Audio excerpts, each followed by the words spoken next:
Hello बच्चों, आनंद competitive classes के math के महासंग्राम बैच में आपका स्वागत है।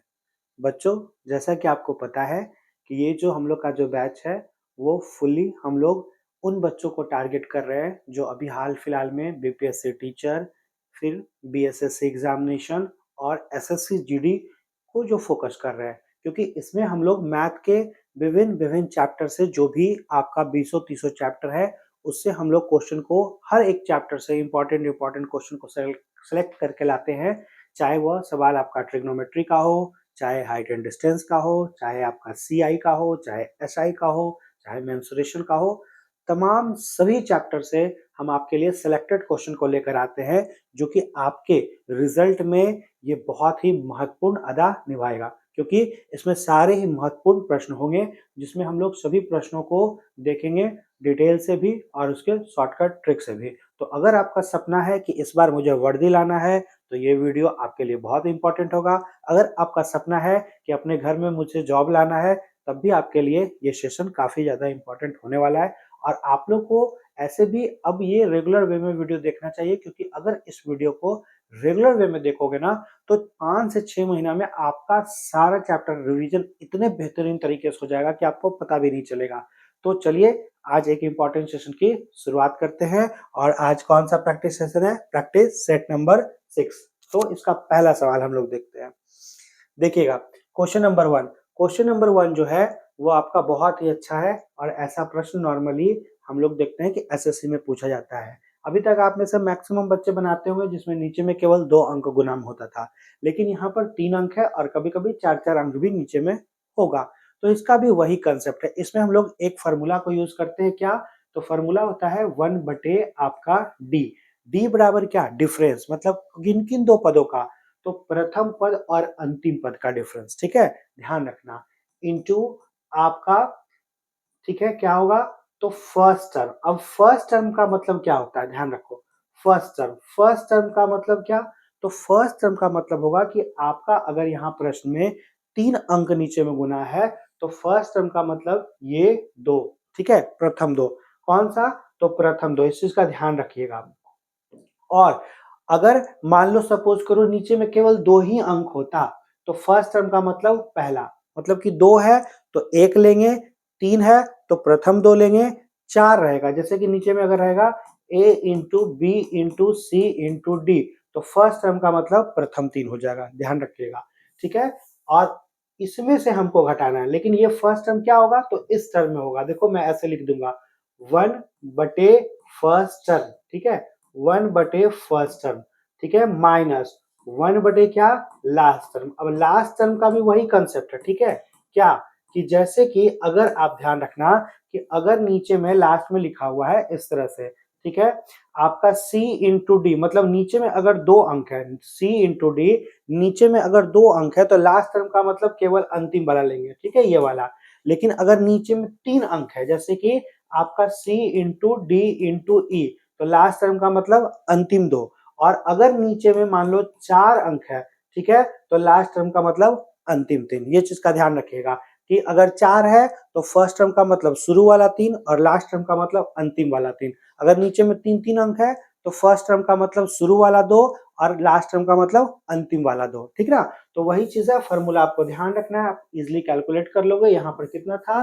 तो आपका 1 बटे डी। देखिए कितना का डिफरेंस है, तो 1 और 7 में कितने का? 6 का डिफरेंस है, तो लिखेंगे 1 बाई कितना? 6 इनटू में। अब यहाँ पर ध्यान रखो कि फर्स्ट टर्म क्योंकि 3 है तो फर्स्ट टर्म का मतलब 1 बटे 1 इंटू कितना? 4 हो जाएगा। और लास्ट टर्म का मतलब क्या होगा? 1 बटे, यहाँ देखो क्या है, तो आप बोलोगे कि सर यहाँ पर 16 इंटू 19 है। ठीक है, अब आप इजिली इसको कैलकुलेट कर सकते हो।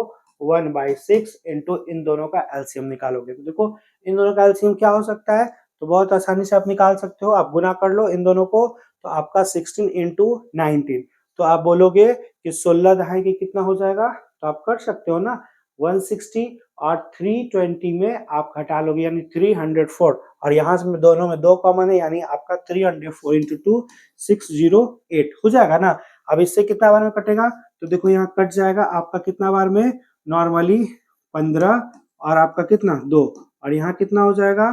तो आप देखो यहाँ कैलकुलेट कर सकते थे कितना बार में, 2 टाइम्स में। अब देखो सिंपली आप बोल सकते हो यहाँ पर 1/6 इंटू कितना, तो 150/608। अब आप इसको काट सकते हो, कैलकुलेट कर सकते हो। तो देखो 2 से कितना बार में, तो 3 बार में, और 2 से कितना बार में, तो आपका यहाँ, और ये भी कट जाएगा 25 टाइम्स में। तो आपका आंसर होगा 25/608, जो कि आप देख सकते हो कौन सा ऑप्शन है। तो ऑप्शन नंबर आपका ए जो होगा इसका राइट आंसर होगा। तो मेन इसमें इंपॉर्टेंट क्या था, मेन ये फॉर्मूला था जो कि आपको ध्यान रखना है कि क्या होता है।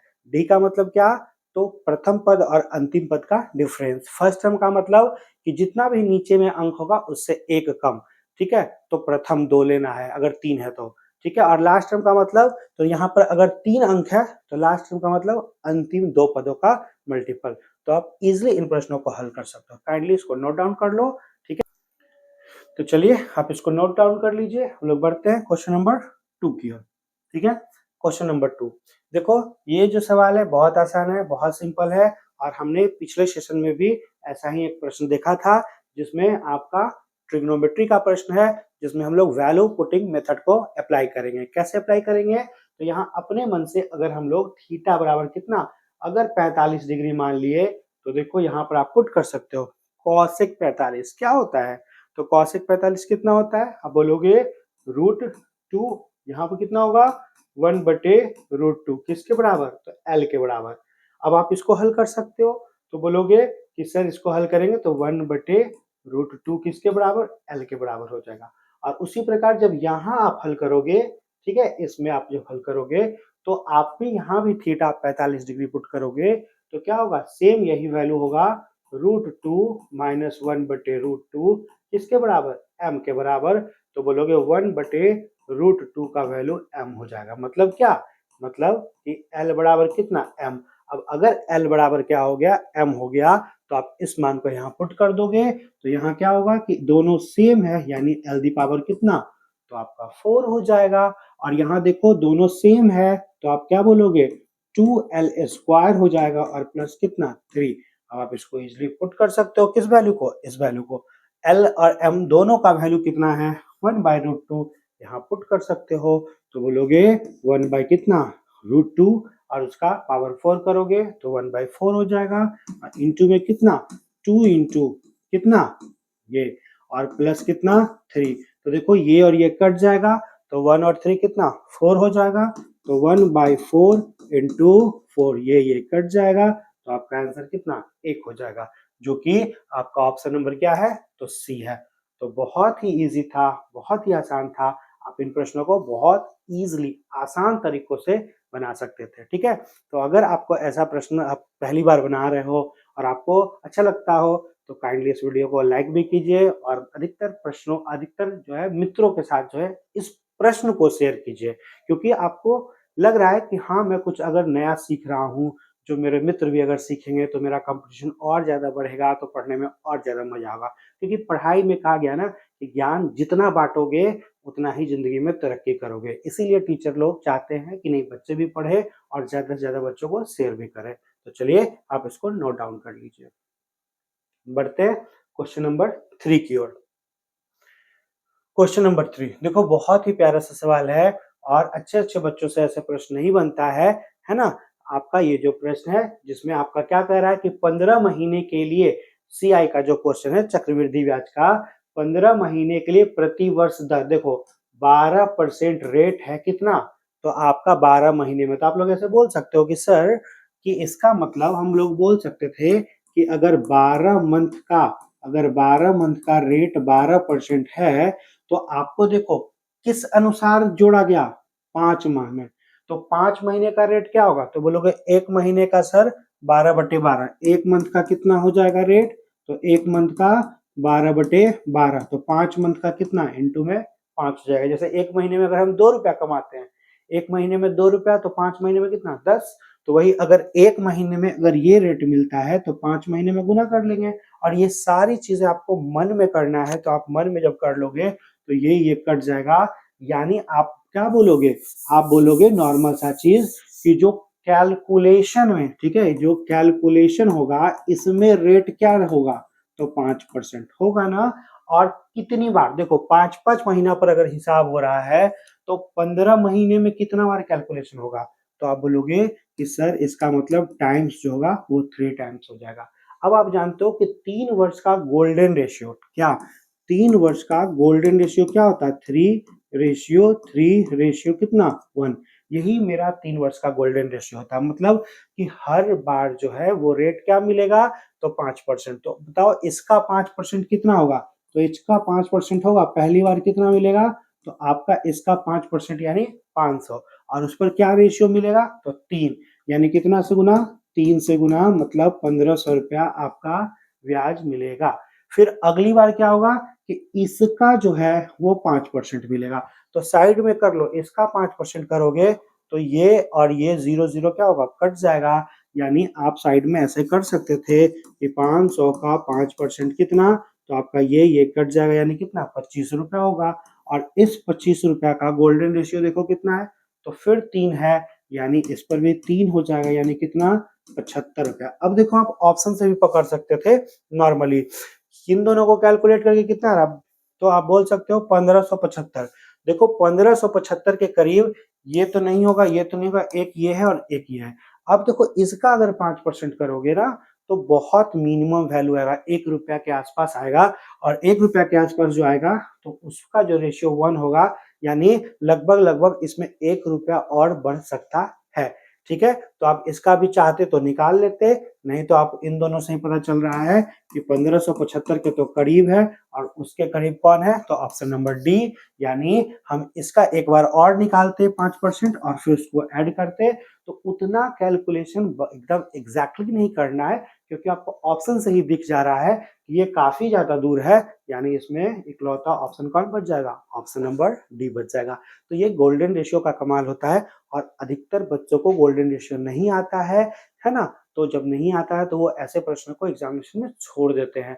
तो अगर आपको ये रेशियो नहीं समझ में आता हो तो आप हमारे वीडियो को देख सकते हैं, सीआई से रिलेटेड वीडियो को, और साथ में चाहो तो हम लोग के ऑफलाइन बैच को भी आप ज्वाइन कर सकते हो। और बहुत ही जल्दी हम लोग इस बार जो है 10 दिसंबर से आपका एसएससी जीडी का टारगेट बैच भी करने वाले हैं, जिसमें हम लोग कम से कम 3 से 4 घंटे का क्लास चलेगा, ऑफलाइन बैच चलेगा, जिसमें प्रत्येक सब्जेक्ट की अलग अलग पढ़ाई होगी। मैथ भी आपका चलेगा 1.5 से 2 घंटा, और आपका जीके जीएस भी चलेगा, साथ में रीजनिंग भी और हिंदी भी। तो लगभग लगभग मान के चलो 4 घंटे का बैच होना है। और फी तो एकदम नॉमिनल, एकदम मिनिमम, मतलब मैक्सिमम फी जो होने वाला है वो 2000 रुपया होने वाला है। और उसमें जो भी बच्चे थोड़ा सा अगर पढ़ने में अच्छे रहोगे, टेस्ट में क्वालिफाई कर जाओगे, तो उनको जो है एक्स्ट्रा बेनिफिट मिलेगा, ठीक है, स्कॉलरशिप के रूप में कुछ डिस्काउंट मिलेगा। तो यही आपका है, बाकी मैं डिटेल उस बैच के बारे में आगे आने वाले सेशन में बताऊंगा, ठीक है। तो चलते हैं हम लोग क्वेश्चन नंबर 4 की ओर। क्वेश्चन नंबर 4 क्या कह रहा है, देखो क्वेश्चन नंबर 4 आपका बहुत ही प्यारा सा क्वेश्चन है। और ये क्वेश्चन क्या है, तो हाइट एंड डिस्टेंस का क्या हो रहा है, कह रहा है कि भूतल के एक बिंदु से, मतलब मान लो सपोज करो यहाँ पर कोई एक बिंदु है, ठीक है, और कह रहा है एक मीनार के शीर्ष का उन्नयन पर, मान लो इस छत पर यहाँ पर एक लड़की है और एक लड़का जो है यहाँ से इसको ताकता है, ठीक है, देखता है। लड़का का काम क्या है, लड़की को देखना, तो वही काम है, अपना जो आदत तो छोड़ेगा नहीं। तो यहाँ से देख रहा है कितना डिग्री का कोण बनाएगा भाई, तो 45 डिग्री का। उसके बाद क्या हुआ कि उस बिंदु से मीनार की दिशा में 60 मीटर जाने पर, मान लो इससे वो इधर आया कितना दूरी पर, तो 60 मीटर जैसे ही ये बढ़ा, ठीक है, 60 मीटर जैसे ही एक बढ़ा, तो कह रहा है कि अब जो है यहाँ से फिर ताकेगा, क्योंकि वो तो देख लिया कि छत पर लड़की है, और जो है अब लड़की है तो घूरते ही रहेगा चाहे जो हो जाएगा, तो है ना। पढ़ना, अगर पढ़ने वाला बच्चा रहेगा तो पढ़ लेगा, नहीं तो ऐसे ही देखते रहेगा। लेकिन जो मैथ रहेगा वो क्या करेगा, वो यहाँ भी अपने साइंस को लगाएगा और कहेगा कि यहाँ पर कितना डिग्री का कोण है, तो 60 डिग्री का कोण है, ठीक है। तो पूछ रहा है उस मीनार की ऊंचाई, तो देखो ये ऊंचाई पूछ रहा है, तो इसमें एक छोटा सा फॉर्मूला होता है। फॉर्मूला क्या होता है, डी बराबर H cot theta 1 minus cot theta 2, जहां पर डी बराबर क्या होती है, तो ये मेरा डी का वैल्यू है, ठीक है। और एच बराबर क्या है, तो ऊंचाई है, और थीटा 1 क्या है, तो छोटा कोण, थीटा 2 क्या है, तो बड़ा कोण। अब आप इसको इजीली हल कर सकते हो। डी मेरा दिया हुआ है कितना, तो आपका दिया हुआ है 60, है ना। और h का वैल्यू निकालना है। cot थीटा कितना 45 डिग्री, छोटा कोण, यानी कितना 1, और ये कितना 1/√3। अब आप इसको जैसे ही हल करोगे तो देखो क्या होगा कि h का वैल्यू ये नीचे वाला इधर आ जाएगा, यानी 60 रूट कितना 3, और इसको जब गुना करोगे तो सॉरी इसको जब गुना करोगे तो √3 - 1 कहाँ आ जाएगा, तो √3 - 1 जो है मेरा नीचे में आ जाएगा, जिसका हम लोग रेशनलाइजेशन जब करेंगे, इसका जब हम लोग रेशनलाइजेशन करेंगे तो इजिली इसको कैलकुलेट कर सकते हैं। तो बोल सकते हैं कि h का वैल्यू क्या, तो देखो यहाँ पर आप इजिली नीचे में तो देखो कितना हो जाएगा 2 हो जाएगा, और इसको इससे गुना करोगे तो हो जाएगा 180। कहाँ चलेगा, कितना हो जाएगा, सॉरी, कितना हो जाएगा 180, और प्लस कितना, तो इसको जब इससे गुना करोगे तो हो जाएगा कितना 60√3, 60√3 बटे में कितना, बटे में 2। अब आप इसको हल कर लो तो देखो यहाँ से कितना बराबर 90 टाइम्स में कट जाएगा, तो 90 प्लस 3 30√3। अब देखो खोजो, तो यहाँ आप बोल सकते हो कि सर अगर ऑप्शन नंबर 3 सी लेते हम लोग, यानी इसमें अगर हम 30 कॉमन ले लेते, कितना 30 कॉमन ले लेते इसमें, अगर हमने 30 कॉमन ले लिया तो यहाँ बचता कितना 3 प्लस √3, जो कि ऑप्शन नंबर मेरा बिल्कुल सी जो है वो सही है। बाकी इसको हम लोग गोल्डन रेशियो मेथड से भी निकाल सकते थे, जिसमें हम लोग रेशियो मेथड में पता है कि मेरा यहाँ पर 60 के सामने जो होता है वो क्या वैल्यू होता है, और 45 के, जो कि मैंने बता रखा है वीडियो में भी या क्लासेस में भी, कि रेशियो मेथड से भी हम लोग इसको बना सकते हैं। बाकी ये आपका फॉर्मूला है, क्योंकि मैंने पिछले जो सेशन में वीडियो नंबर 5 में मैंने जो बताया था उसमें मैंने रेशियो मेथड बताया था, तो बच्चे जो हैं बोल रहे थे, पूछ रहे थे कि सर ये फार्मूला से भी बन सकता है, इसलिए आज मैंने इस मेथड को बता दिया। तो दोनों तरीका है जो कि मैं क्लासेस में जो बताता हूँ, तो दोनों तरीके से बच्चों को बताने का कोशिश करता हूँ। चलो हम लोग बढ़ते हैं क्वेश्चन नंबर 5 की ओर। क्वेश्चन नंबर 5 क्या कह रहा है, कह रहा है कि ए बी सी के दक्षता का अनुपात। दक्षता मतलब क्या, कि अगर ए आता है तो 2 रसगुल्ला खाता है, बी आता है तो 5 रसगुल्ला खाता है, सी आता है तो 3 रसगुल्ला खाता है, तो तीनों की दक्षता मतलब क्षमता दी हुई है। तो मान लो कि ये अगर दो ये वो सब जो है सबका क्षमता दिया हुआ है, और कह रहा कि तीनों मिलकर कार्य को 27 दिन में। तो बताओ अगर हम जो है एक दिन में 2 रसगुल्ला खाते हैं, दूसरा 5 रसगुल्ला खाता है, तीसरा जो है आपका 3 रसगुल्ला खाता है, यानी टोटल एक दिन में कितनी रसगुल्ला की जरूरत होगी, 10। और ऐसे ऐसे कितने दिन चलेंगे 27, यानी हमको टोटल जो है टोटल कितना रसगुल्ला मंगाना पड़ेगा, तो 10 गुने 27 इतना मंगवाना पड़ेगा। अब देखो क्या कह रहा है कि इस काम को कौन करेगा, बी और सी। तो बी आएगा तो कितना रसगुल्ला खाएगा, तो 5, और सी आएगा तो कितना रसगुल्ला खाएगा, 3। लेकिन कह रहा है कि बी और सी दोनों मिलकर इस काम का कितना, तो 4/9 भाग, मतलब ये टोटल काम नहीं करना है, इसका कितना 4/9 भाग करना है।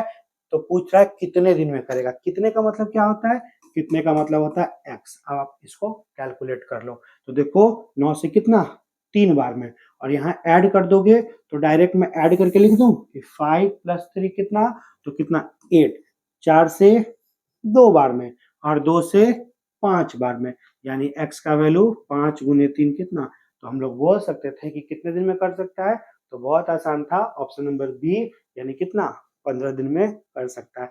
तो बहुत ही सिंपल है, बहुत ही आसान है, और ऐसे प्रश्नों को जब हम लोग बनाते हैं तो लगता है कि अरे हमने कुछ नए तरीके से प्रश्नों को बनाया है, जिसमें बनाने में भी मजा आता है, पढ़ने में भी बहुत मजा आता है, ठीक ना। तो बहुत ही सिंपल आसान था क्वेश्चन नंबर 5। बढ़ते हैं आगे। क्वेश्चन नंबर 6 देखो क्या कह रहा है, कह रहा है कि एक चक्रीय चतुर्भुज है, मतलब साइक्लिक, ठीक है, आपका क्वाड्रिलेटरल है। तो साइक्लिक क्वाड्रिलेटरल जब होता है तो हम लोग ऐसे प्रश्नों को कैसे बनाते हैं, तो देखो यहाँ पर कह रहा है कि आपका जो है ये एक चक्रीय चतुर्भुज है, ठीक है, ध्यान देना, ये प्रश्न बहुत अच्छा सा प्रश्न है, प्यारा सा प्रश्न है, ठीक है, जिसमें कह रहा है आपका क्वेश्चन में दिया हुआ है कि एबीसीडी भुजाएं जो है ए बी और जो है डी सी कहाँ पर मिलते हैं। मान लो सपोज करो कि ये मेरा ए बी है, ठीक है, और मान लो सपोज करो ये है, तो कह रहा है कि ए बी, मान लो ये ए है, ये बी है, ये सी है, और क्या है डी है। तो कह रहा है कि ए बी और डी सी जो है जब इसको हम लोग आगे मिलाते हैं ऐसे करके, ठीक ना, ऐसे मान लो कहीं पर तो जाके मिलेगा ही ना, तो कहीं पर जो मिलता है तो कहाँ पर मिलता है, तो ई पर मिलता है। तो ये पॉइंट क्या है, ई है। और कह रहा है कि एडी मतलब इसको,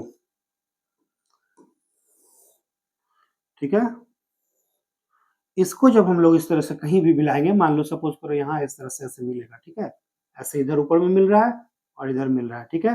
तो ये पॉइंट क्या है, तो ये पॉइंट दिया हुआ मेरा क्या है कि भाई कहाँ पर मिलता है, तो एफ पर मिलता है। तो ये पॉइंट मेरा क्या है, तो ये पॉइंट जो है वो मेरा आपका दिया हुआ क्वेश्चन में एफ है। कौन सा, ये पॉइंट, ठीक है। तो इसमें आप ध्यान रखना। और आगे क्या कर रहा है कि ए एफ बी, देखो अब क्वेश्चन में दिया हुआ है, जो पॉइंट दिया उसको करो। तो कह रहा है कि ए एफ बी, ये वाला पॉइंट जो टोटल ये वाला पॉइंट है, ये वाला जो मान है वो कितना डिग्री का कोण है, तो दिया हुआ 52 डिग्री। ये कितना है, तो आपका दिया हुआ कितना, 52 डिग्री। और क्वेश्चन में दिया हुआ है एफ, कहाँ है एफ, एफ, ठीक है, B E, F B E, ये वाला पॉइंट, ये वाला पॉइंट टोटल कितना है भाई, ये वाला पॉइंट, तो ये पॉइंट कितना है, दिया हुआ 102 डिग्री। अब देखो बहुत आसान है, साइक्लिक क्वाड्रिलेटरल किसे कहते हैं, चक्रीय चतुर्भुज किसे कहते हैं, तो ऐसा चतुर्भुज जिनकी चारों जो है भुजाएं जो है वो क्यूट के परिधि पर हो, ठीक है, सरकमफेरेंस पर हो। और इसमें क्या होता है कि जब अगर मान लो सपोज करो ये जब ऐसे परिधि पर टच होगा, तो इसमें अगर ये मान लो ये ए था, ये बी था, ये सी था और ये मेरा क्या था, डी था, तो इसमें आमने सामने का जो कोण होता है इनका योग 180 डिग्री होता है। मतलब हम लोग बोल सकते हैं angle A plus angle C का वैल्यू कितना, 180 डिग्री, और इसका और इसका योग जो होगा वो फिर भी 180 होगा, यानी angle B plus angle D का भी वैल्यू क्या होगा, 180। तो चक्रीय चतुर्भुज का एक ही प्रॉपर्टी मेन होता है कि आमने सामने कोणों का योग कितना, 180 डिग्री होता है। तो अब बताओ कि ये अगर 102 डिग्री है, मतलब ये अंदर वाला क्या 78 होगा, बिल्कुल होगा। और ये अगर 78 होगा, कौन सा, ये वाला। अब देखो ये अगर मैं यहाँ ऐसे लिख दूं, सपोज करना कि ये अगर टोटल ये कोण मेरा कितना हो गया, ये मेरा हो गया 78, तो यहाँ ये एक जो ट्रायंगल बन रहा है ए एफ बी, तो इसमें ये मेरा तीसरा कोण है, ये मेरा क्या है, तीसरा कोण है। तो त्रिभुज के तीनों कोणों का योग कितना होता है, 180 डिग्री होता है, जिसमें ये मेरा 52 है, ये 78 है। मतलब 78 में 50 जब 2 जोड़ोगे तो 130 हो जाएगा। मतलब ये कितना हो जाएगा, तो ये आपका हो जाएगा। आप बोल सकते हो कि सर इस कंडीशन में ये कितना होता, तो हम बोल सकते थे कि इस कंडीशन में ये मेरा कितना 50 डिग्री होता, और ये 50 होता, तो निश्चित तौर पर ये डिग्री, ये कोण भी क्या होगा, 50 होगा। क्यों, क्योंकि ये 50, तो इसके सामने वाला ये कोण 130 होगा, और ये चूंकि एक सीधी रेखा है, मतलब ये कोण कितना, 50। अब बताओ क्वेश्चन में हमसे पूछ क्या रहा है, बी ई सी, मतलब क्वेश्चन में पूछ रहा है बी ई सी, ये वाला कोण पूछ रहा है। तो क्या ये एक त्रिभुज नहीं है, तो बोलोगे हाँ सर, जिसमें ये कोण 102 है, ये कोण 50 है, तो 102 में 50 जोड़ोगे तो 152 हो जाएगा। और एक त्रिभुज के तीनों कोणों का योग कितना होता है, 180 डिग्री होता है, यानी ये कोण जो होगा वो 180 में से 152 हो क्या होगा, घट जाएगा, यानी कितना, तो 28 डिग्री मेरा आंसर होगा, जो कि ऑप्शन नंबर कितना, ए हो जाएगा। तो बहुत ही इजी था, बहुत ही आसान था, और ऐसा क्वेश्चन जो है सीजीएल वगैरह में बहुत ज्यादा पूछता है, जेडी के स्तर से थोड़ा सा ऊपर है। मैं जानबूझकर आपका लेवल इतना बढ़ाना चाह रहा हूं कि जीडी को परीक्षा में आप कभी 120 नंबर लाने के लिए नहीं सोचे, कभी 125-30 लाने के लिए नहीं सोचे। इस बार सीआईएसएफ का सीट सबसे ज्यादा है, इसलिए अगर एक भी ऐसा प्रश्न आता तो वह छूटे नहीं, और आप 140-150 नंबर तक के लाने के बारे में सोचे। तो चलिए ये क्वेश्चन नंबर 6 को आप नोट डाउन कर ले, हम लोग बढ़ते हैं आगे।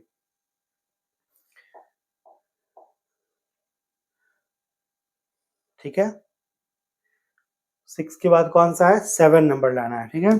7 नंबर क्वेश्चन, 7 नंबर क्वेश्चन क्या कह रहा है, हाँ 7 नंबर क्वेश्चन देखिए, कह रहा है कि यदि कोई गाड़ी का चाल दिया हुआ कितना 40 की चाल पर जब जाता है तो जाने में क्या होता है, 11 मिनट की देरी होता है, परंतु 50 की चाल से जाता है तब भी 5 मिनट की देरी होता है।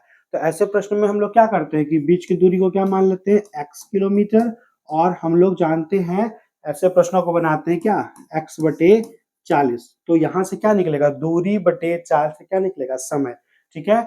इसमें से क्या घटाएंगे, x बटे 50, क्योंकि जिसका चाल जितना कम होगा उसको उतना ही ज्यादा समय लगेगा, ठीक है। इक्वल टू किसके बराबर? तो पढ़े थे कि अगर एक बार देरी हो और एक बार पहले हो, लेकिन यहाँ पर इस क्वेश्चन में देखो यहाँ भी देरी है और यहाँ भी क्या है देरी, 11 मिनट की देर से और देरी। तो हम लोगों ने ऐसे टाइप में पढ़ा था कि जब पहला बार देर हो और दूसरा बार भी देर हो तो ऐसे कंडीशन में क्या होता है, टाइमिंग जो होता है घट जाता है, और दोनों बार पहले भी पहुंचेगा तब भी टाइमिंग घट जाएगा, लेकिन एक बार पहले और एक बार देरी से पहुंचेगा तो टाइमिंग जुट जाता है। ठीक है, तो वहां पर क्या होगा, घट जाएगा, यानी 11 में 5 घट गया, यानी कितना 6। लेकिन चूंकि ये किलोमीटर में था, ये किलोमीटर पर घंटा में था, ये मिनट था, तो मिनट को किलोमीटर पर घंटा में बदलने के लिए यहाँ पर बटे में कितना हो जाएगा 60। अब आप इसको इजिली हल कर सकते हो, कैसे? तो बोलोगे कि यहाँ कितना हो जाएगा, तो आपका 200 और यहाँ पर 5x में 4x हो जाएगा, कट जाएगा, है ना, आप काट सकते हो। ठीक है, देखो आप इजिली कैलकुलेट कर सकते हो, तो यहाँ पर कितना हो जाएगा 1/10 और इससे ये कट जाएगा, यानी आप बोल सकते थे x का वैल्यू कितना 20। अब x का वैल्यू 20 निकल गया, x का वैल्यू 20 निकल गया, तो x यहाँ क्या था, दूरी। ठीक है, दूरी। हमसे प्रश्न में पूछ क्या रहा था, पूछ रहा था यात्रा के लिए गाड़ी का सही समय। अब देखो सही समय क्या था, तो आप बोल सकते थे कि सर जब 40 की चाल से जाता था ना, तो यहाँ पर क्वेश्चन में दिया हुआ है कि 11 मिनट का क्या होता था, देरी। तो आप बताओ कि पहले ये निकाल, लेकिन 40 की चाल से जाने में समय कितना लगता था, तो समय कैसे निकलता है, तो समय बराबर होता है दूरी। दूरी कितना निकला 20 किलोमीटर और चाल कितना 40 किलोमीटर पर घंटा। दोनों कटेगा तो कट जाएगा, तो कितना होगा, तो आपका हाफ आवर होगा, और हाफ आवर को हम लोग क्या बोल सकते हैं 30 मिनट। तो देखो जब 40 की चाल से जाता था तब भी जो कह रहा है 11 मिनट देरी लगता था। ठीक है, 40 की चाल से जाता है तो लगता है कितना 30 मिनट, और 30 मिनट जब लगता है तो आप 11 मिनट लेट पहुंचते हो। अगर 11 मिनट लेट पहुंचते हो तो सही समय कितना होना चाहिए था, तो 30 मिनट में 11 मिनट और कम होना चाहिए था, यानी कितना 19 मिनट मेरा आंसर होना चाहिए था। तो ऐसा क्वेश्चन जब एग्जामिनेशन में पूछता है तो बच्चे बहुत कंफ्यूज हो जाते हैं, क्योंकि अधिकतर बच्चे बस केवल इतना तक ही बनाते हैं, उसके आगे का उनको बनाने नहीं आता है। प्रैक्टिस में ऐसा बहुत कम प्रश्न मिलता है, इसीलिए ये क्वेश्चन बहुत ही बेहतरीन था, और ऐसे ऐसे बेहतरीन प्रश्न बनाने के लिए ही आप यहाँ पे आए हो। तो चलो आप इसको जल्दी से नोट डाउन कर लो और बोलो कि इसका आंसर कितना होगा, तो ऑप्शन नंबर सी, यानी कितना 19 मिनट राइट आंसर होगा। ठीक है, चलिए बढ़ते हैं क्वेश्चन नंबर 8 की ओर।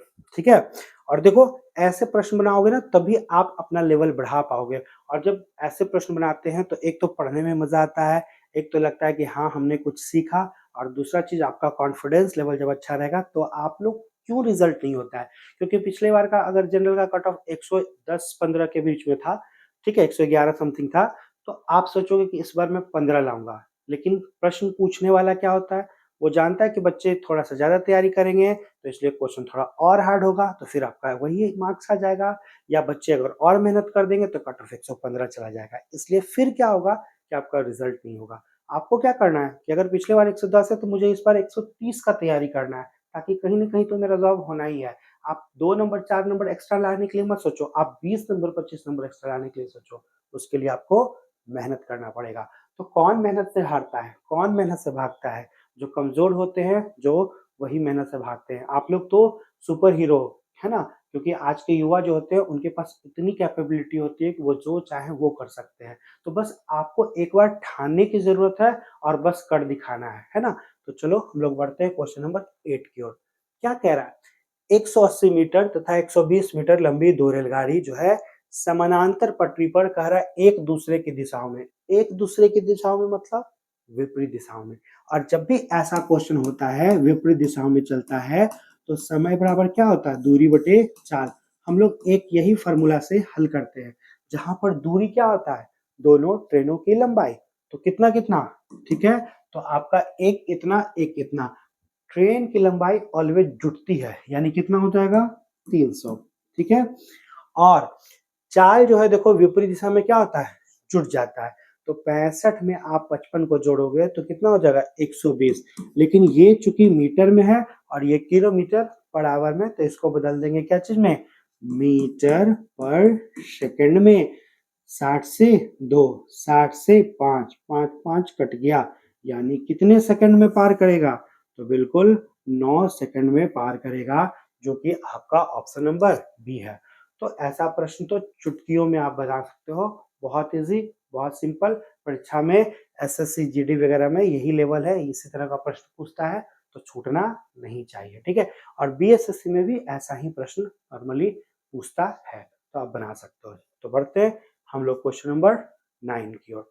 क्या कह रहा है 9 नंबर? देखो, कह रहा है कि एक समबाहु त्रिभुज के भीतर एक बिंदु से, देखो आपका एक इक्विलैटरल ट्रायंगल है, ठीक है, ठीक है, और कह रहा है कि इसके भीतर कोई कहीं भी एक बिंदु, मान लो यहाँ पर एक बिंदु है, यहाँ से तीनों भुजाओं के 3 लंब दूरियां, देखो यहाँ से परपेंडिकुलर डाला गया, ऐसे यहाँ डाला गया होगा, यहाँ से परपेंडिकुलर यहाँ ऐसे कुछ डाला गया होगा, और यहाँ से परपेंडिकुलर यहाँ ऐसे डाला गया होगा, तीनों परपेंडिकुलर। तो पहले परपेंडिकुलर को मान लो ये P1 था, ये मेरा क्या था P2 था, और ये मेरा क्या होगा P3 था। तो दिया हुआ है कि P1 P2 P3 का मान दिया हुआ 6 9 कितना 12 है, ठीक है। पूछ रहा है त्रिभुज का परिमाप। तो देखो जब भी ऐसा हो, किसी बिंदु से तीनों लंब P1 P2 P3 जब दिया हुआ हो, तो हम लोग जानते हैं कि त्रिभुज की भुजा बराबर, ठीक है, त्रिभुज की क्या होगा भुजा बराबर, ठीक है। क्या होता है? तो आपका होता है त्रिभुज की भुजा बराबर होता है 2/√3, ठीक है, 2/√3 इंटू में आपका क्या होता है कि P1 plus P2 plus P3, मतलब क्या कि 2/√3 इंटू तीनों लांबिक दूरियों का योग, ठीक है। अब आप उसको पुट कर लो फॉर्मूला में, तो a का मान कितना निकालना है 2/√3। अब आप देखो P1 का वैल्यू कितना है 6 9 12, तो जोड़ लोगे 12 9 21, और 21 से कितना 27 हो जाएगा, ठीक है। कितना हो जाएगा 27, ये कट जाएगा 9√3 टाइम्स में, यानी a का वैल्यू जो होगा वो 18√3। अब देखो त्रिभुज का भुजा निकल गया 18√3। हमसे क्वेश्चन में क्या पूछा? त्रिभुज का परिमाप। जानते हैं कि त्रिभुज का जो परिमाप होता है वो कितना होता है 3a होता है, यानी 3 इंटू 18 मेरा कितना 3, यानी 54 रूट मेरा 3 हो जाएगा, जो कि हम बोल सकते हैं ऑप्शन नंबर कितना, तो ऑप्शन नंबर बी जो होगा इसका राइट आंसर होगा। तो बहुत ही इजी, बहुत ही सिंपल, बहुत ही आसान। बढ़ते हैं क्वेश्चन नंबर 10 की ओर। क्वेश्चन नंबर 10 देखिए क्या कह रहा है, बहुत ही प्यारा सा और बहुत ही आसान सा मेंसुरेशन का सवाल है। क्या है? कह रहा है कि एक अर्धवृत्त का परिमाप, अर्धवृत्त का परिमाप क्या होता है 36/7/8। कहीं कहीं आपको इसके जगह पर मिलेगा, कहीं कहीं पर आप इसकी जगह पर मिलेगा r इंटू पाई प्लस 2, ठीक है। इसी पाई का वैल्यू जब 22/7 पुट करोगे तो वो 36/7 में कन्वर्ट हो जाएगा। तो अर्धवृत्त का परिमाप इतना होता है, किसके बराबर है? तो कह रहा है इसके क्षेत्रफल के सांख्यिक रूप के बराबर है, मतलब क्षेत्रफल के, किसके क्षेत्रफल? तो क्या चीज का चर्चा है? अर्धवृत्त का, मतलब आपका सेमी सर्किल का।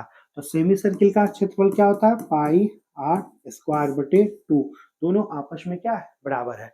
यहाँ भी पाई का वैल्यू पुट कर सकते हैं, तो बिल्कुल हम लोग पाई का वैल्यू यहाँ रख दें, कितना, तो 22 बटे कितना 7, काटो तो क्या क्या कटेगा, r से एक r, और क्या कटेगा 7 से 7, 2 से 11, यानी इस r का वैल्यू जो होगा वो 36 बटे कितना 11 हो जाएगा। r का वैल्यू 36/11, त्रिज्या निकल गया। पूछ क्या रहा है?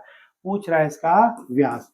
तो d बराबर क्या होता है, तो 2 इंटू 36/11, यानी 72/11, या हम लोग बोल सकते हैं 6.6/11 मेरा क्या होगा राइट आंसर होगा, जो कि देखिए कौन सा ऑप्शन है आपका दिया हुआ है, ऑप्शन नंबर कौन सा, जो सी जो है इसका राइट आंसर होगा। तो सिंपल है, इजी है, आसान है, हम बना सकते हैं इन प्रश्नों को। बढ़ते हैं क्वेश्चन नंबर 11 की ओर, ठीक है।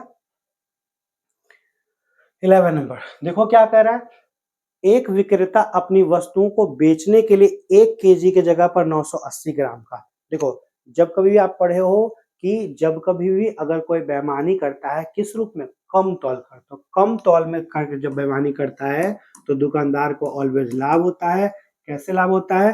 तो हम लोग जानते हैं कि यहाँ पर लाभ प्रतिशत बराबर क्या होता है त्रुटि, कितना का त्रुटि किया, तो बोल सकते हो सर 1 केजी में यानी 1000 ग्राम में 920 ग्राम बेचा, यानी त्रुटि कितना का किया, तो बोलोगे कितना, 80 ग्राम का।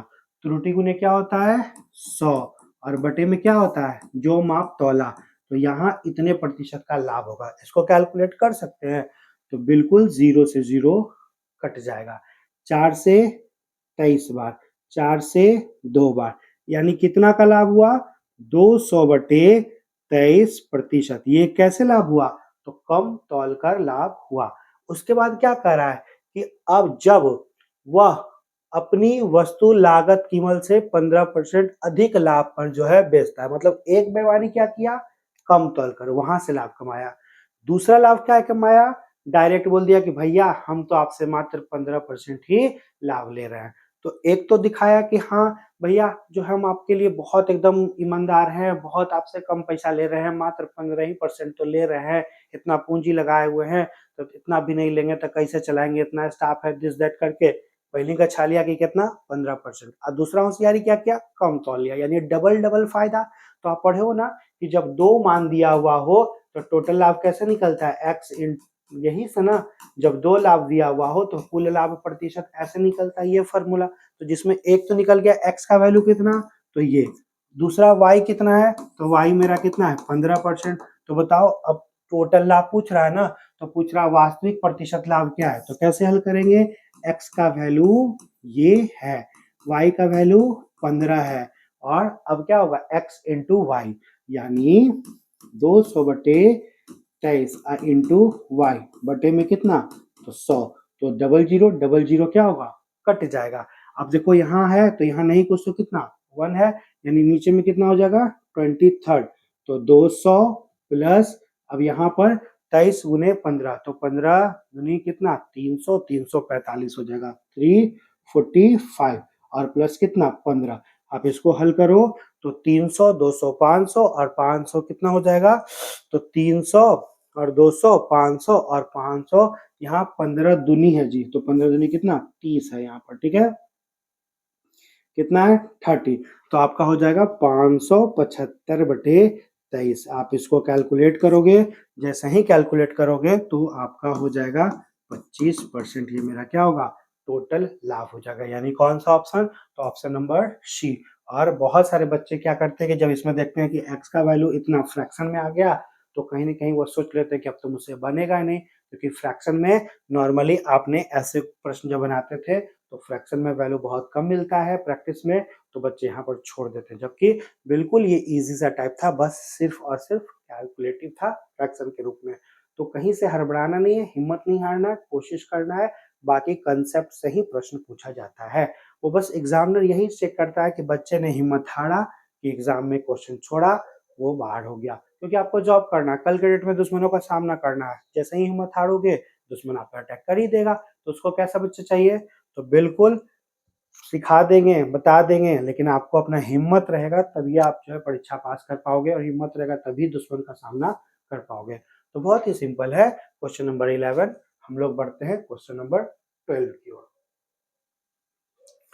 क्वेश्चन नंबर 12 क्या कह रहा है, देखिए क्वेश्चन नंबर 12 में कि ए का वेतन बी के वेतन से क्या है 20% कम है, तो बस तुलना है, आप तुलना कर सकते हो, ये ए है बी है, इसका क्या है 20% कम है, ठीक है।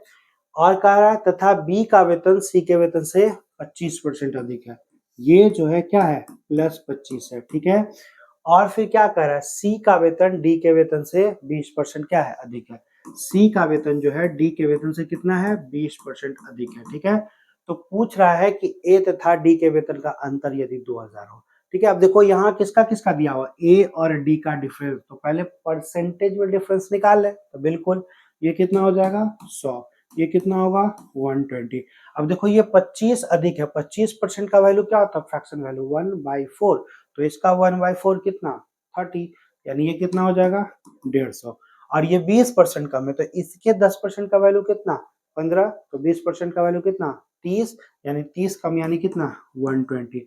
और क्वेश्चन में ए और डी का डिफरेंस दिया हुआ, परसेंटेज में देखिए कि ए और डी का डिफरेंस कितना है 20%, तो प्रश्न से बोल सकते हैं हम लोग कि यदि 20% का वैल्यू कितना 2000 है, तो हम लोग बोल सकते हैं कि 1% का वैल्यू कितना 100, अब 1% का वैल्यू अगर 100 है तो हमसे किसका वेतन पूछ रहा है? बी का वेतन।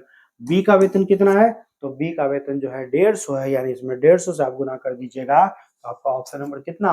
ऑप्शन नंबर बी जो होगा वो राइट आंसर होगा। तो बहुत सिंपल है, बस हमको इसमें तुलना करना होता है और जब भी तुलना करते हैं तो जिसका नाम पहले होता है उधर ही तीर लगाते हैं और जिधर तीर लगाते हैं उधर डायरेक्ट ऊपर वाले वैल्यू को हम लोग कैलकुलेट करते हैं और जिधर तीर नहीं लगाते हैं उधर उलट कर करते हैं। तो ये सब बेसिक सा चीज़ है जो मैं बच्चों को बार-बार क्लासेस में बताता हूँ। बढ़ते आगे, क्वेश्चन नंबर आपका कौन सा है? तो क्वेश्चन नंबर 13 है। देखो, एलसीएम एचसीएफ का ये जो सवाल है, इस प्रश्न को जब बच्चे बनाते हैं तो पूरे लॉन्ग प्रोसेस से बनाते हैं। पहले क्या करते हैं, इनका एलसीएम निकालते हैं जिसमें बच्चे को बहुत वक्त लगता नहीं। आपको ऐसे पूरा एलसीएम नहीं निकालना है, ऐसे प्रश्नों को हम लोग बाय ऑप्शन बनाते हैं बिना कलम उठाए हुए। कैसे? देखो, क्वेश्चन में क्या कह रहा है, सबसे पहले कह रहा है कि इससे भाग देने पर इतना इतना इतना इतना शेषफल बचे। तो एक चीज आप गौर करो, आप जब ना 15 में 11 घटाओगे तब भी 4 बचता है, दूसरी संख्या में इसको घटाओगे तब भी 4 बचता है। तो आप देख रहे हो कि सब जगह कितना बच रहा है? तो 4 बच रहा है, यानी कॉमन डिफरेंस कितना है? तो कॉमन डिफरेंस क्या है? 4 है। तो अगर इस प्रश्न में कहने का मतलब कि अगर यहाँ पर मान लो 11 के जगह पर 11 प्लस 4 होता तो कितना हो जाता? 15। और अगर 15 होता तो क्या 15 से कट जाता? बिल्कुल।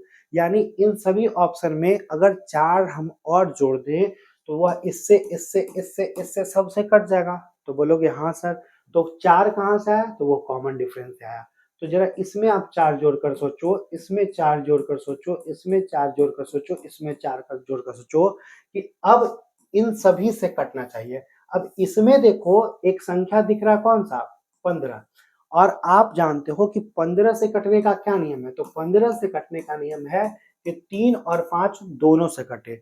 और 3 और 5 दोनों से कटने का नियम क्या है कि 3 से कटने का नियम अंकों का योग और 5 से कटने का नियम कि जिस संख्या का लास्ट अंक या तो 0 हो या जिस संख्या का लास्ट अंक क्या हो? 5 हो। तो जिस संख्या का लास्ट अंक 0 या 5 हो, तो जरा सोचो कि इसमें आप 4 जोड़ोगे तो कभी 0 या 5 होगा? बिल्कुल नहीं होगा। तो आपका ये ऑप्शन होगा? तो बोलोगे नहीं सर, ऑप्शन नंबर ये तो ए कभी हो ही नहीं सकता। Option number B, option number B में आप सोचो जरा कि ऑप्शन नंबर बी में इसमें जोड़ते हो तो इसमें 0 आपका आ जाता है कि 56 में 4 जोड़ोगे तो 60 का 0 आ जाएगा, तो एक ये पॉसिबल है। लेकिन 75 में 4 जोड़ोगे तो कभी 0 आएगा? नहीं। कभी 5 आएगा? नहीं। यानी ये भी ऑप्शन नहीं होता, ए भी नहीं होता, सी भी नहीं होता। आप 64 में जब 4 जोड़ोगे तब भी ना तो 0 होगा, ना तो आपका 5 होगा, यानी एक ही ऐसा ऑप्शन बचता है। तो हम लोग बोल सकते थे कि इस प्रश्न का राइट आंसर क्या होता? ऑप्शन नंबर बी होता।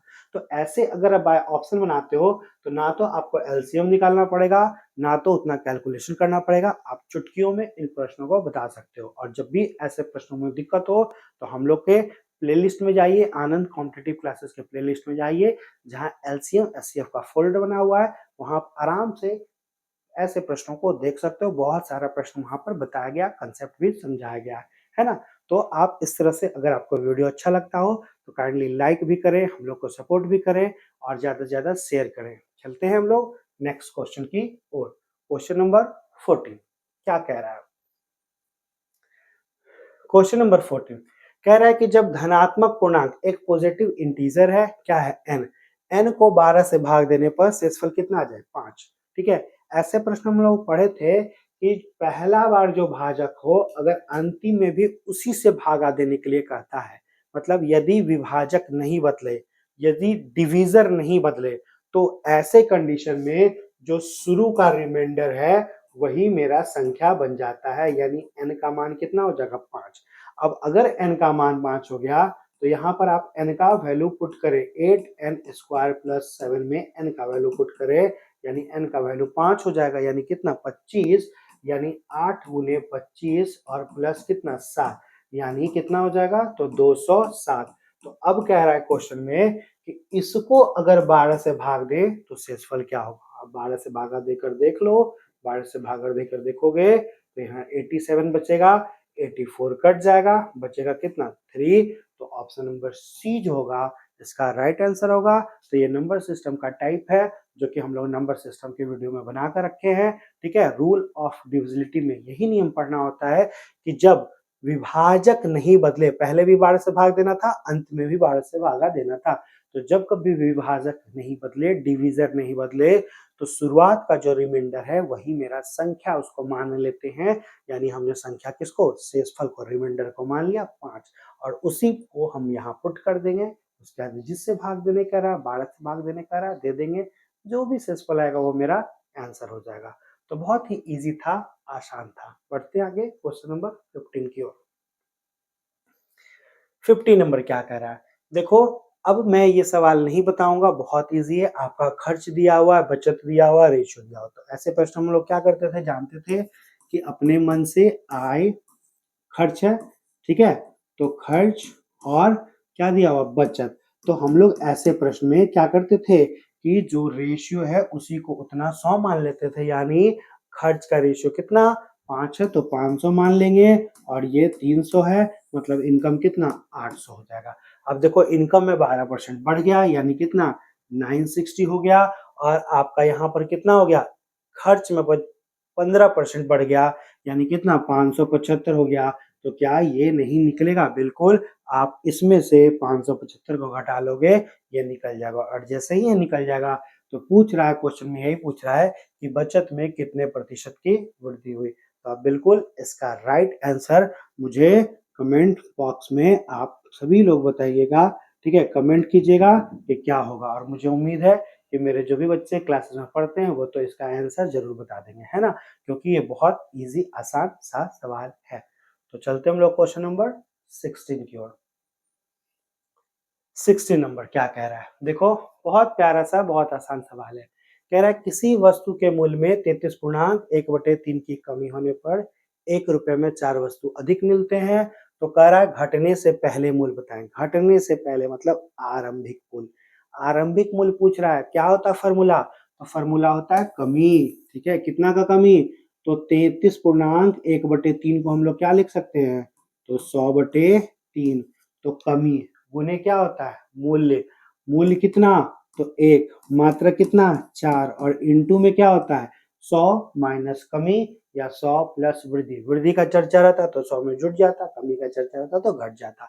तो घटाओ तो 100 माइनस कमी, कमी कितना, 33.1/3, यानी उसको बदलोगे तो 100/3 में आ जाएगा। और परसेंटेज में तोड़ना नहीं है, वैसे ही इसको लिखना है, क्योंकि यहाँ से जो आंसर आता है वो परसेंटेज में ही फॉर्मूला में पुट होता है।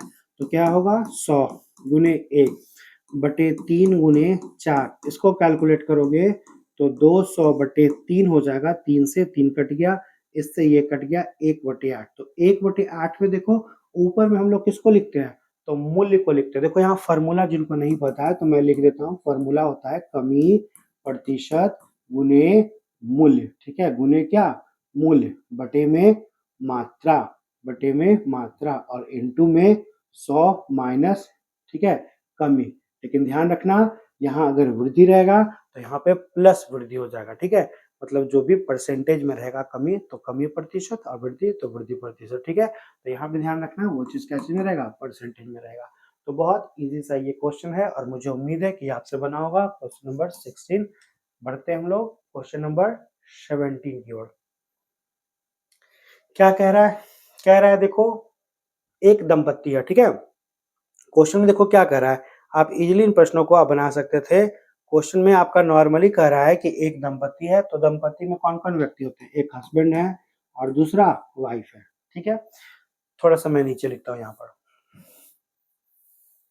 क्या कह रहा है क्वेश्चन में कि एक दंपत्ति है, मतलब एक हस्बैंड है, एक वाइफ है, और क्या कह रहा है, एक पुत्र है, सन है। ठीक है, और एक उसकी पुत्री है, डॉटर है। तो सबका पहले नाम लिख लिया, क्योंकि नाम जब लिख लेंगे तो कंपैरिजन करना आसान होगा।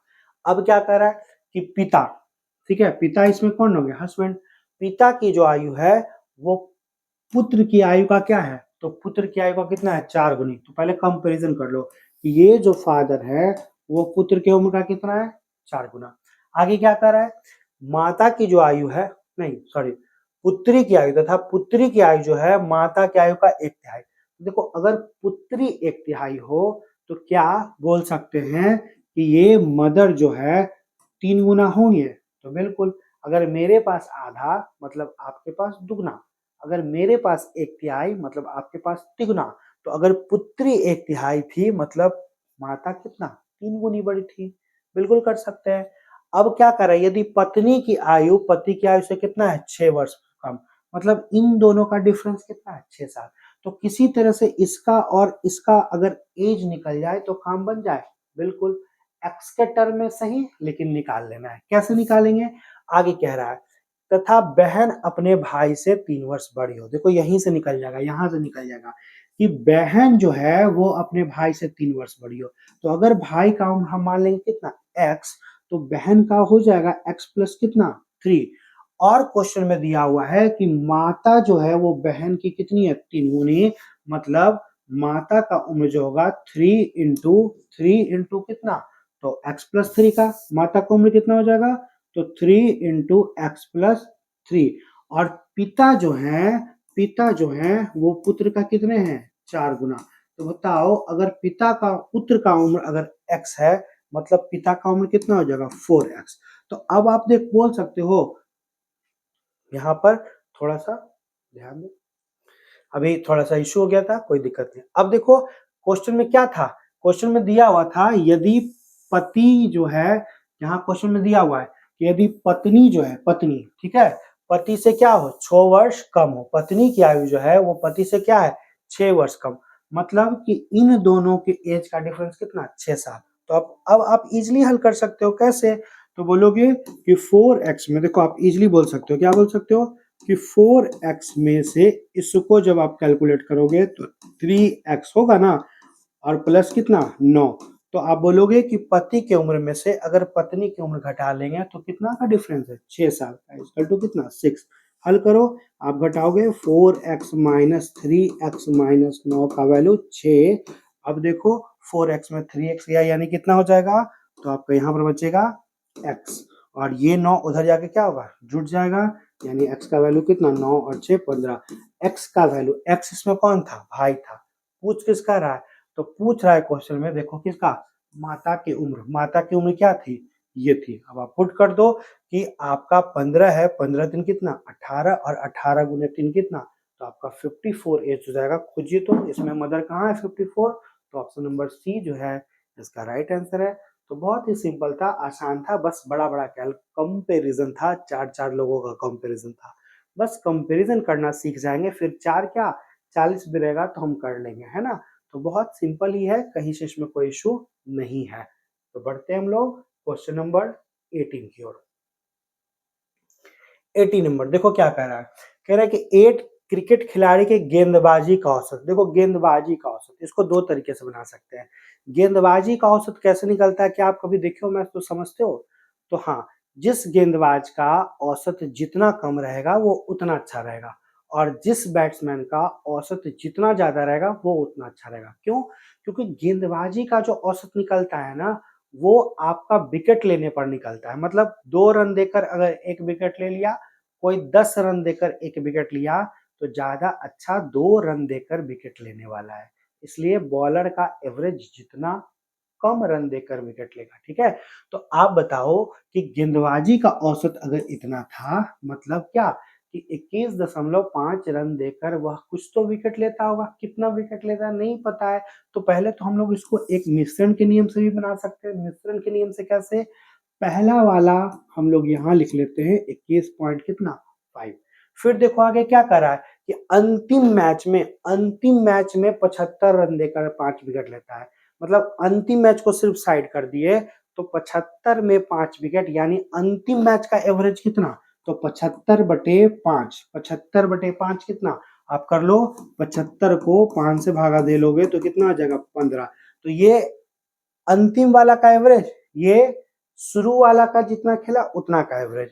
तो जैसे ही ये आपका हुआ तो क्या हो गया, तो कह रहा है कि गेंदबाजी के औसत में 2.5 का सुधार आ गया।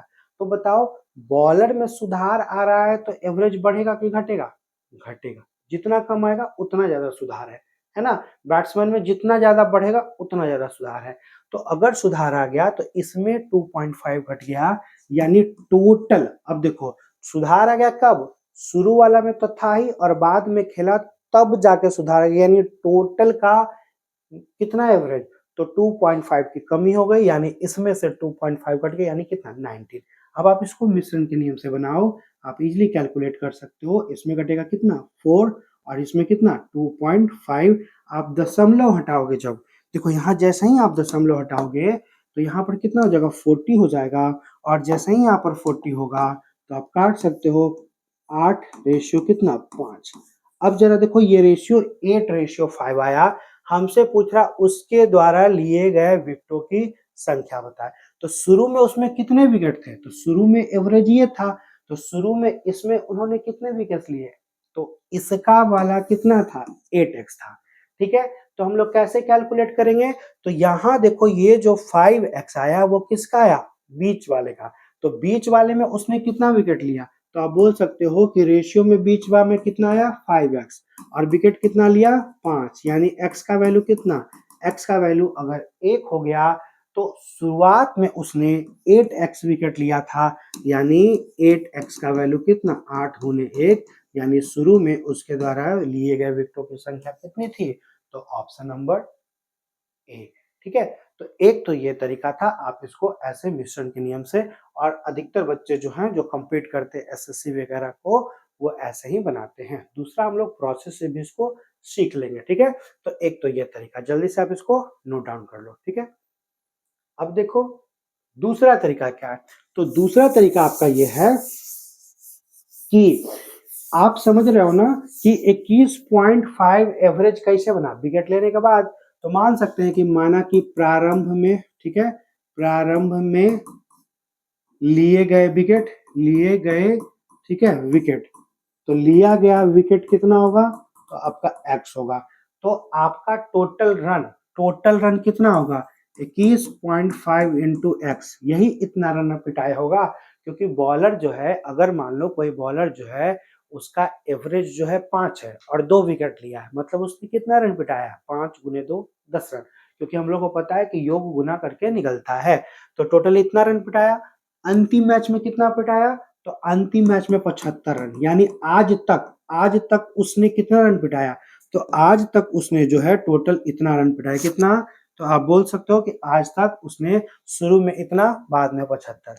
कब, तो जैसे ही 75 रन पिटाया तो कह रहा है क्वेश्चन में, देखो कह रहा है क्वेश्चन में, क्या कह रहा है, तो कह रहा है क्वेश्चन में कि अब जो है अंतिम मैच में 75 रन देकर 5 विकेट लिया, यानी विकेट पहले कितना लेता था x, तो अब विकेट भी बढ़ गया, कितना हो गया x प्लस 5, और औसत में भी सुधार आ गया, कितना 2.5 का। तो अब इसका विकेट इतना है और औसत कितना हो गया, तो 21 में ये घट गया, यानी कितना 19, यानी यहाँ भी अभी तक पिटाया गया टोटल रन था और यहाँ भी अभी तक पिटाया गया टोटल रन था, तो दोनों एक दूसरे के क्या होगा, बराबर हो जाएगा। बैट्समैन वाले में भी हम लोग यही करते थे, कुल रन को कुल रन के बराबर करते थे। अब आप इसको हल कर सकते थे और आपको केवल x का ही वैल्यू निकालना था, तो इजिली आप बना सकते हो कैसे, 21.5x प्लस 75, और इसको जब गुना करोगे तो 19x प्लस कितना 95, x को एक तरफ लाओगे 2.5x का वैल्यू 20। अब आप इसको हल कर लोगे तो x का वैल्यू 20/25, और दशमलव हटाओगे तो ये 10 ऊपर आ जाएगा, 10 कहाँ आ जाएगा, तो ऊपर आ जाएगा। ठीक ना, अब आप इसको इजिली हल कर सकते हो, 25 से 5, 25 से 4, 5 से 2 बार में, यानी x का वैल्यू 4 दूनी कितना 8 विकेट, जो कि ऑप्शन नंबर कितना ए। तो दोनों तरीके से आप इन प्रश्नों को बना सकते थे बहुत ही इजिली। ठीक है, तो चलो आप इसको नोट डाउन कर लो। बढ़ते हैं क्वेश्चन नंबर 19।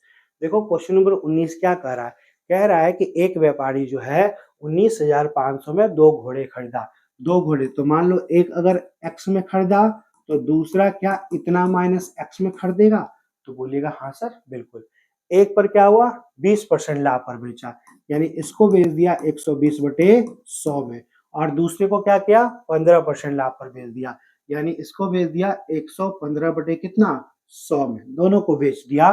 तो दोनों का विक्रय मूल्य यानी एसपी क्या होता है, समान होता है। ठीक है, तो क्या होता है विक्रय मूल्य समान होता है। और देखो यहाँ पर मैंने मिस्टेक कर दिया कि शुरू में 20% हानि है, यहाँ पर 20% क्या है हानि है, तो यहाँ 120/100 नहीं होगा, बल्कि x का कितना हो जाएगा 80 बटे कितना हो जाएगा 100 हो जाएगा। और दोनों का एसपी जो है समान है, इक्वल है, तो बराबर कर लेंगे। 100 से 100 कट जाएगा, 5 से 16 टाइम में और 5 से 23 टाइम्स में, तो इधर हो जाएगा 16x। और इधर जब गुना करोगे, कुछ बच्चे क्या करते हैं, इसको गुना कर लेते हैं, नहीं बाद में कटना ही है तो इसको उसी फॉर्मेट में रहने देंगे। 23 गुने 19 500 और माइनस कितना 23x, ये 23x इधर आ जाएगा तो उससे ये कट जाएगा। तो आप जरा सोचो कि 16 में 23 उधर, 23 को इधर लाएंगे तो जुट जाएगा, तो कितना हो जाएगा, तो आप बोल सकते हो 23 10 33 और 6 कितना 39। 39x का वैल्यू 23 गुने 19 500। अब देखो इससे ये कट जाएगा 500 बार में, यानी x का वैल्यू कितना 115 पे 00।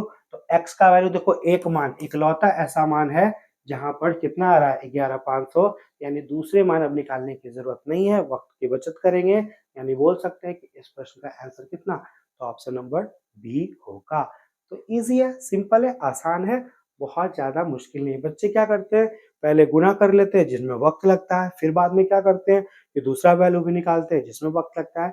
तो चीजों को समझो कि किन चीजों को नहीं बनाना है, किन चीजों को नहीं कैलकुलेट करना है, ताकि जल्दी हमसे बने।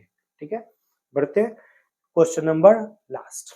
ठीक है, अब देखो ये प्रश्न तो मैं आज नहीं बताने वाला हूँ, बहुत इजी है, क्योंकि पता है कि 4 वर्ष पहले शादी हुआ हस्बैंड और वाइफ का, यानी योग कितना होता 27 इंटू 2, 2 व्यक्ति थे 54, उसमें दोनों की उम्र में 4-4 साल जोड़ लेते तो कितना होता 62। और क्वेश्चन में कह रहा है कि आज जो है पति पत्नी बच्चे कितने 3 व्यक्ति हो गए, तीनों का औसत कितना 21 है, यानी आज कितना हो जाएगा 63 हो जाएगा। तो बच्चे की उम्र बताएं, और बच्चे की उम्र अब आप कमेंट्स में मुझे बताएं कि क्या होना है। ठीक है, तो मुझे उम्मीद है कि आपसे बिल्कुल बन गया होगा, और अगर बन गया होगा तो काइंडली, है ना, ये प्रश्न बिल्कुल बन ही गया होगा, 20 नंबर था ना। तो आपको करना क्या है, लगता है कि ये सेशन अच्छा चल रहा हो तो मुझे बताएं, मैसेज करें, कमेंट्स करें और ज़्यादा से ज़्यादा शेयर करें। ठीक है, तब तक के लिए आप लोग खूब आगे बढ़िए, खूब पढ़िए, खूब लिखिए और खूब मेहनत करके आगे बढ़िए, और इस बार अपना पक्का जॉब लीजिए। Okay, bye.